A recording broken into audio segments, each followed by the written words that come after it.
Salut et bienvenue sur la chaîne du Tracker de livres. Aujourd'hui, je vais vous parler de ce bouquin-là, Dust, de Sonja Delzonge. Je sais pas si je le prononce bien, hein. Folio policier.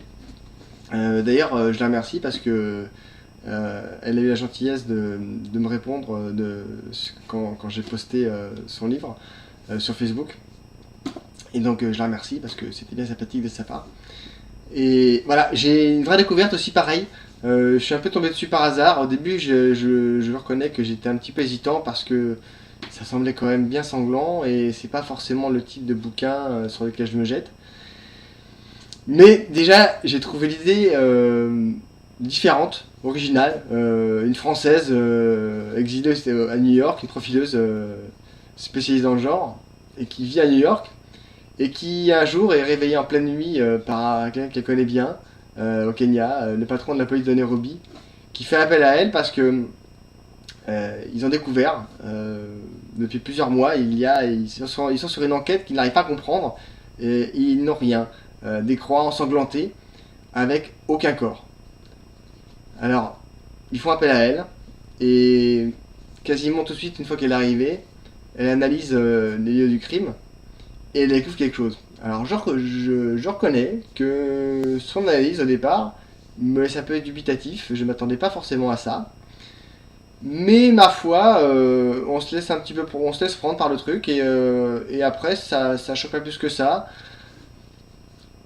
En plus le fait d'être en Afrique avec tout ce qu'il y a autour, c'est le berceau de l'humanité, c'est une gigantesque jeunesse qui en même temps rencontre la modernité et en même temps est face à ces dogmes, à la sorcellerie, à des traditions ancestrales qui rencontrent avec la modernité qui force le passage. Donc ça peut donner des résultats extraordinaires et en même temps ça peut créer des dégâts absolument invraisemblables.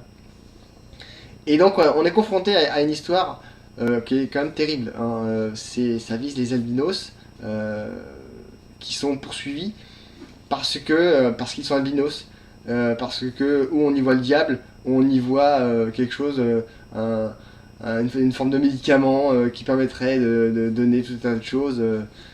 Donc on les tue, on les blesse, on les kidnappe. Et donc bientôt, l'héroïne se retrouve au milieu de tout ça avec ses croix. Donc voilà, ces personnes qui disparaissent, mais en même temps, elle découvre que beaucoup d'albinos sont tués et disparaissent. Et ces deux enquêtes qu'elle suit tout au long de l'histoire vont finir par se regrouper, même si c'est pas forcément les mêmes personnes. C'est le même sujet qui est traité. Et c'est terrifiant parce que je parle plus de ce qui se passe au niveau des albinos en Afrique. Donc ça vous fait quand même froid dans le dos parce que les gars ils y vont à la machette, ils se posent pas trop de questions. Alors avec cette héroïne, elle ne cherche pas à imposer son avis, mais elle se sert vraiment du personnel sur place. Pourtant elle rencontre parfois, même parmi la police, des policiers, des vrais rancœurs, mais au lieu de les prendre frontalement, elle tourne un petit peu autour et elle arrive à ouvrir des portes qui semblaient verrouillées de chez verrouillées.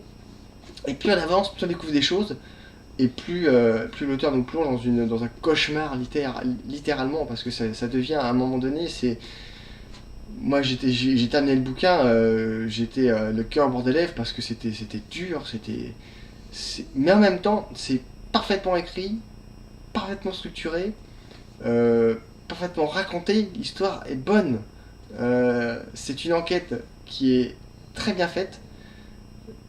C'est une bonne lecture, on a un bon stress, on a une bonne tension qui monte, et une fin absolument folle, que moi j'ai terminé le bouquin, enfin, je me suis posé, et heureusement les dernières lignes, c'est le rapport à la terre, le rapport à l'Afrique, le rapport à la vie, donc la mort et après la vie, donc ça fait du bien. C'est un bon livre qui est bien raconté, qui est bien structuré, qui est bien étudié. et qui est vraiment qui fait un effet, qui fait un bon effet. Lisez-le, parlez-en autour de vous, likez, commentez, partagez, abonnez-vous. Et puis bah bonne lecture. Moi je repars en track. À bientôt. Au revoir.